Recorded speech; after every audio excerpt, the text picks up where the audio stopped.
সুমুখে। সুপ্রিয় দর্শক, আজ আমাদের মাঝে উপস্থিত রয়েছেন আবৃত্তি শিল্পী আরিফ হাসান। শুভ সকাল, কেমন আছেন? হ্যাঁ, আলহামদুলিল্লাহ অনেক ভালো আছি এবং ভালো লাগছে। ধন্যবাদ আপনাকেও। আপনার আবৃত্তি জীবনে শুরুটা কিভাবে হয়েছিল? কবে থেকে এই কথার যে মাধুর্য সেটা আপনার মধ্যে এসেছে আপনি বুঝতে পেরেছেন? ঠিক আমি যখন আমি একদম হিসাব করে তো বলা মানে উচিত হবে না। আমার বোধের যে জায়গাটা যখন থেকে আমি বুঝতে পারলাম যে আমি কথা বলতে পারছি, আমার মনে হয় আমি তখন থেকে আবৃত্তি করি। আর যদি ক্লাস হিসাব করে বলা হয় তাহলে বলতে হবে ক্লাস 5 এর পর থেকে আমি একদম মানে আবৃত্তির যে চর্চাটা, আবৃত্তি শিল্পী হওয়ার যে একদম প্রাথমিক যে বিষয়গুলো তখন থেকে আমি শেখা শুরু করেছিলাম। আচ্ছা, আবৃত্তির যে বিষয়গুলো থাকে যে একেকজনের একেকটা ধরনের ভালো লাগা কাজ করে। কেউ বাচন ভঙ্গিটা পছন্দ করে, কেউ বা সে একটা গল্প যে একটা কবিতার মাধ্যমে প্রকাশ করা সেটা পছন্দ করে, বা কোনো আইডল থেকে পছন্দ হয়। তো আপনার ভালো লাগাটা কি কোন জায়গা থেকে শুরু হয়েছিল? আমার ভালো লাগাটা মূলত কবিতা থেকেই শুরু হয়েছে। কবিতা পড়তে যতটা আমি স্বাচ্ছন্দ্য বোধ করি, আর আমার মনে হয় যে আমি কবিতাটা যত ভালো বুঝি, উপন্যাস বা গল্প বুঝতে আমার মনে হয় যে আমার অতটা অতটাই সময় লাগে। কবিতাকে বুঝতে অতটা সময় লাগে না। সেই কবিতার প্রতি ভালোবাসা থেকেই আমার আবৃত্তি শিল্পী হয়ে ওঠার পেছনে যদি গল্প বলা হয় বা শর্ত বলা যায় তাহলে আমি সেটাকেই মনে করি। বাহ! আবৃত্তির এই জগতে আপনার আইডল হিসেবে কাকে মনে করেন, বা কার আবৃত্তিটা আপনাকে খুব অন্যভাবে নাড়া দিত, বা একটু ওনার মতো হতে চাইতেন, বা একটু ওনার ওই আঙ্গিকটা নিজের মধ্যে আনতে চাইতেন? এই মানে আপনি যে প্রশ্নটা করলেন, প্রশ্নটার উত্তরটা দেয়া খুবই কঠিন। অনেকেই আছেন। এখন অনেকেই আছেন, বাংলাদেশে আছেন, দেশে বাইরে আছেন, যাদেরটা ভালো লাগে। মানে যাদের বলা কবিতার প্রত্যেকটা বাক্য, শব্দ, উচ্চারণগুলো মানে খুব কাছে টানে আরকি। প্রশ্নবোধ জাগায় যে কেন না, কেন হ্যাঁ। এরকম অনেকেই আছে। আসলে ১-২ জনের নাম বললে বিষয়টা খুবই খারাপ হবে। আমি কারো নাম মেনশন করছি না। তবে হ্যাঁ, আছে, অনেকেই আছে। সেই সময় তখন তো শুধু বিটিভি ছিল। সেই সময় তাদের আবৃত্তি, তাদের উপস্থাপনা বিটিভিতে দেখতাম এবং তখন থেকেই মনে হতাম যে আমিও একদিন এখানে আবৃত্তি করব, আমি একদিন এখানে উপস্থাপনা করব এবং আলহামদুলিল্লাহ আমি সেটা পেরেছি। সবার দোয়ায়, আমার বাবা মার দোয়ায়, চেষ্টায়। আচ্ছা, বেশ। আমরা অনেক সময় হয় গানের শিল্পী থাকলে গানে, গানে কথা বলি। যেহেতু আপনি একজন আবৃত্তিকার, তো আপনার কাছে আমরা আবৃত্তির মাঝে, মাঝে কথা বলব। আপনার কণ্ঠে আমরা এখন একটা আবৃত্তি শুনে নিতে চাই। কোন আবৃত্তিটা শোনাবেন আমাদের? বিশ্বকবি রবীন্দ্রনাথের কবিতা দিয়েই শুরু করি। আমাদের প্রিয় কবি রবীন্দ্রনাথ ঠাকুর। আমার চেতনার রঙে পান্না হলো সবুজ, চুনি উঠল রাঙা হয়ে, আমি চোখ মেললুম আকাশে, জ্বলে উঠল আলো পূবে পশ্চিমে, গোলাপের দিকে চেয়ে বলল সুন্দর। সুন্দর হলো সে। তুমি বলবে এ যে তত্ত্ব কথা, এ কবির বাণী নয়।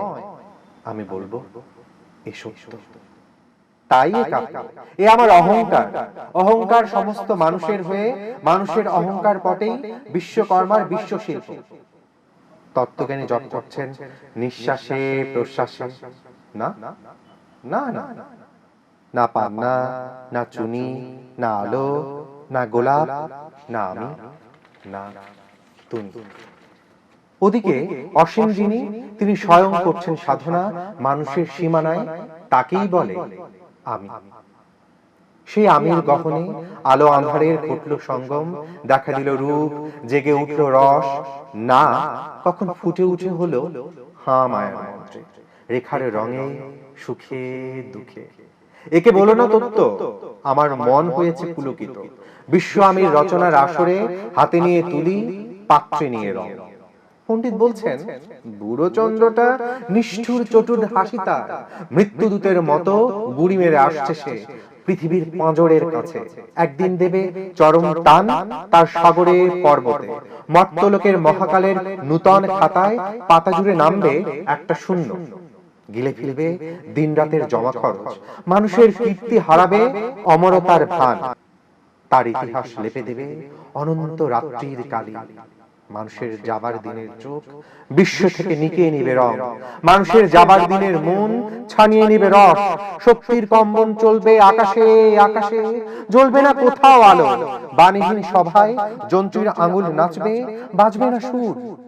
সেদিন সেদিন কবিত্বহীন বিধাতা একা রবেন বসে, নীলিমাহীন আকাশে ব্যক্তিত্ব হারা অস্তিত্বের গণিত তত্ত্ব নিয়ে, তখন বিরাট বিশ্ব ভুবনে দূরে দূরান্তে অনন্ত অসংখ্য লোকে লোকান্তরে এ বাণী ধ্বনিত হবে না কোনখানেই, তুমি সুন্দর, আমি ভালোবাসি। বিধাতা কি আবার বসবেন সাধনা করতে, যুগ যুগান্তর ধরে প্রলয় সন্ধ্যায় জপ করবেন, কথা কও কথা কও কথা কও, বলবেন বলো তুমি সুন্দর, বলবেন বলো আমি ভালোবাসি। বাহ, চমৎকার পরিবেশনা, অনেক অনেক ধন্যবাদ। এই যে একটা কবিতা আবৃত্তি করতে গিয়ে যেভাবে কবিতার মধ্যে একদম ভেতরে ঢুকে যাওয়া এবং তার আবেগটা, কবিতার আবেগটা আরো বেশি প্রস্ফুটিত করা, এবং সেই সাথে যে এই যে বাচন ভঙ্গি দিয়ে সেটাকে ফুটিয়ে তোলা, এই বিষয়গুলো আয়ত্ত করতে আপনার কেমন সময় লেগেছে? এবং সেই সাথে প্রত্যেকটা যারা কবিতা আবৃত্তিকার আছেন তারা কিন্তু একটা সিগনেচার ফলো করেন বা একটা অন্যরকম তার মধ্যে একটা ধাঁচ রাখেন তার কবিতা আবৃত্তির মাধ্যমে। তো আপনি কোনটা রেখেছেন বা কোন প্রক্রিয়া অবলম্বন করেছেন? ভালোবাসাটা না মানুষ দেখতে চায়। গান যেমন মানুষ যখন শুনে, যখন আবৃত্তি করে, তখন দেখবেন যে অনেকে কাঁদে, কারণ ওই মানুষটাকে, সেটা যেই হোক, সেই মানুষটাকে মানুষ দেখতে চায় যে তিনি বলছেন ভালোবাসার কথা, প্রেমের কথা, প্রার্থনার কথা, প্রকৃতির কথা, ঈশ্বরের কথা। মানুষ তাকে খুঁজে দেখতে চায় সেই কথার ওই বাক্য শব্দগুলোতে। সময় তো লাগে, অনেক সময় লাগে। এখনো যে আমি খুঁজে পাই বা খুঁজে পাচ্ছি, বিষয়টা এরকম না। আমি চেষ্টা করি যে যখন আমি প্রেমের কথা বলি, সেই প্রেমটা যেন মানুষ দেখতে পারে। আমার সামনে যে দর্শক থাকে বা যখন স্ক্রিন থাকে, যখন অডিয়েন্স দেখে, তখন যেন মানুষ, যে আমি প্রকৃতির কথা বলছি, সেই সবুজ ক্ষেত, সরিষা ক্ষেত, নদী, শীতের সকাল, এই জিনিসগুলো মানুষ যেন দেখতে পায়। যখন আমি প্রকৃতি প্রেমের কবিতা যখন আবৃত্তি করি, যখন মানব প্রেমের কবিতা যখন আবৃত্তি করি, নারী কেন্দ্রিক বা আমার মায়ের ভালোবাসা কেন্দ্রিক, তখন যেন সে মানুষ মাটাকে দেখতে পায়। নারী কেন্দ্রিক কোনো প্রেমের যখন কোনো কবিতা আবৃত্তি করি, তখন যেন মানুষ সেই নারীটাকেই খুঁজে পায় আমার উচ্চারণে, আমার শব্দ বাক্যে, যেন তখন মনে হয় যে না, আমি সার্থক। এবং এই সার্থকতা পাওয়ার যে আপনার প্রশ্ন, যে ধারাবাহিকতা, প্রক্রিয়া, এটা অনেক কঠিন এবং অনেক দীর্ঘ, হয় না আসলে খুব সহজেই। আবৃত্তি অনেক কঠিন, কারণ হচ্ছে আপনাকে কেউ সাপোর্ট দিচ্ছে না। দেখেন, আমি আপনার সাথে একা দাঁড়িয়ে কথা বলছি, আমার সাথে কয়েকটা কবিতার লাইন, এটা নিয়ে আমি আপনার সাথে কথা বলছি। আমার বামে ডানে ঢাল, তলোয়ার, হারমোনিয়াম, তবলা, আরো অনেক কিছু কিন্তু নেই। আমার শক্তি কি, আমার সাহস কি, আমার মুখের শব্দ বাক্য আর কিছু কবির কবিতা, যেটা নিয়ে আমি আজকে এটিএন বাংলায় আপনার সামনে বসে আছি চায়ের চুমুকে। তো এটা অনেক কঠিন না? অনেক কঠিন। এইটা অনেক, একটা মানুষ আবৃত্তি শিল্পী যে হতে চায়, সে শুধু কবিতা আবৃত্তি করতে চায়। কবিরা লিখে গেছেন, সেই কবিতাগুলোকে নিজের মধ্যে ধারণ করতে চায়। ধারণ করার পর সে যেটা ফিল করে, সেই শুধু মঞ্চে হোক, স্ক্রিনে হোক, তখন বলে এবং সেটাই প্রকাশ পায়। বেশ, আমরা খুব সুন্দর একটা কবিতা আবৃত্তি শুনেছি, আরেকটি কবিতা শুনবো আপনার কাছ থেকে। এবার কোনটি শোনাবেন? পূর্ণেন্দু পত্রী, তার একটা কবিতা আমি এখন শোনাচ্ছি, এবং এটা কলকাতার একটা ভাষায় করা। বাবু মশাই, গাঁ গ্রাম থেকে ধুলামাটি ঘষতে ঘষতে আপনার কাছে এইছি, কি চাক চিকন শহর বানাইছেন গো বাবুরা। রোদ পড়লে, জ্যোৎস্না লাগলে মনে হয় কালকেউটের গা থেকে খসে পড়ে রূপার তৈরি একখান লাল খোলাস। মনের উনানে ভাতের হাঁড়ি হাঁ হয়ে বসে আছে খিদে। চাল ডাল, তরি তরকারি, শাক পাতা কিচ্ছু নেই, কিন্তু জল ফুটছে টকবগিয়ে। বাবু মশাই, আরে ও বাবু মশাই, লোকে বলেছিল ভালুকের নাচ দেখালে আপনারা নাকি পয়সা দেন। যেমন যেমন বললেন নেচে নেচে হতো, পয়সা দিবেননি। লোকে বলেছিল ভানুমতির খেল দেখালে আপনারা নাকি সোনার মেডেল দেন। নিজের করাতে নিজেকে দুখান করে আবার জোড়া দেখালো। আকাশ থেকে সোনার পাখি ডিম পেড়ে আকাশের ভেজে খাওয়ালুম গরম অমলেট। বাঁজা গাছে বাজিয়ে দিলুম ফুলের ঘুঙুর।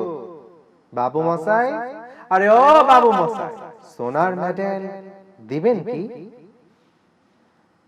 সেই ল্যাংটোবেলা থেকে বড় শখ, ঘরে ফিরবো বুকের সোনার মেডেল টাঙিয়ে, আর বউ বাচ্চাদের মুখে ফাটা কাপাস তুলার হাসি লাগিয়ে বলবো, দেখিস দেখিস দেখিস, আমি মারা গেলে আমার গা থেকে গজাবে চন্দন বন্ধের বোন।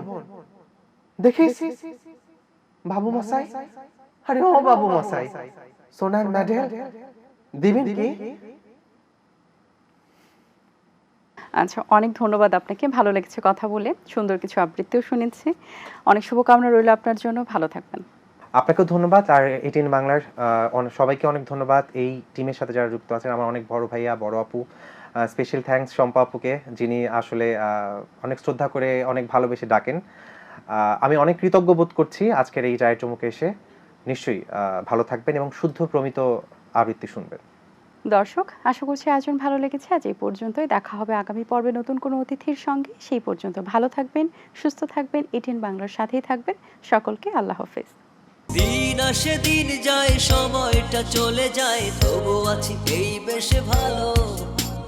জীবনটা রঙময়, যেভাবেই হওয়া চাই, নয় কভু সাদা কালো।